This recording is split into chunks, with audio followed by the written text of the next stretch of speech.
33,000 ಸಾರಿಗೆ ಸಿಬ್ಬಂದಿಗೆ charge sheet ಭಾಗ್ಯ, ಮುಂಬಡ್ತಿಗೆ coke.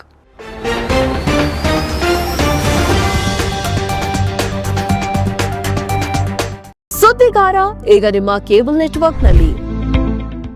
Karnataka ರಾಜ್ಯ ರಸ್ತೆ ಸಾರಿಗೆ ಸಂಸ್ಥೆ ಸೇರಿದಂತೆ 4 ಸಾರಿಗೆ ನಿಗಮಗಳಲ್ಲಿ ಸುಮಾರು 33,000ಕ್ಕೂ ಹೆಚ್ಚು ನೌಕರರಿಗೆ ಚಾರ್ಜ್ ಶೀಟ್ ಹಾಗೂ ಶೋಕಾಸ್ ನೋಟಿಸ್ ಜಾರಿಯಾಗಿದ್ದು, ಸಿಬ್ಬಂದಿಯ ಮುಂಬಡ್ತಿ ಮತ್ತು ವೇತನ ಏರಿಕೆಗೆ ದೊಡ್ಡ ತಡೆಯುಂಟಾಗಿದೆ.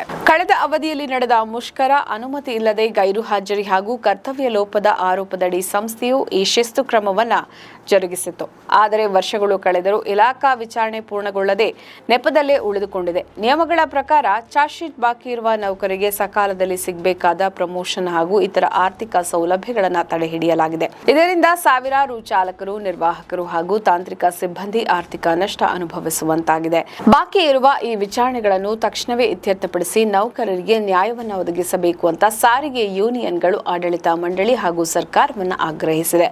ಪ್ರತಿಭಟನೆಯ ಸಂದರ್ಭದಲ್ಲಿ ಸರ್ಕಾರ ಮತ್ತು ನಿಗಮಗಳ ಆಡಳಿತ ಮಂಡಳಿಗಳು ನೌಕರರ ಧ್ವನಿಯನ್ನು ಅಡಗಿಸಲು ಹಾಗೂ ಮುಷ್ಕರವನ್ನು ಹತ್ತಿಕ್ಕಲು ಸಾವಿರಾರು ಸಿಬ್ಬಂದಿಗೆ ಸಾಮೂಹಿಕವಾಗಿ ಚಾರ್ಜ್ ಶೀಟ್ಗಳನ್ನು ನೀಡಿದ್ದವು.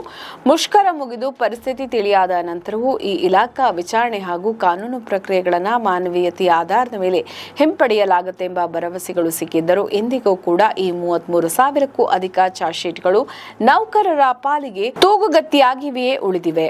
ನಮ್ಮ ಈ ವಿಡಿಯೋ ನಿಮಗೆ ಇಷ್ಟ ಆದಲ್ಲಿ ಲೈಕ್ ಮಾಡಿ, ಶೇರ್ ಮಾಡಿ, ಕಮೆಂಟ್ ಮಾಡಿ ಮತ್ತೆ ಸಬ್ಸ್ಕ್ರೈಬ್ ಮಾಡಿ.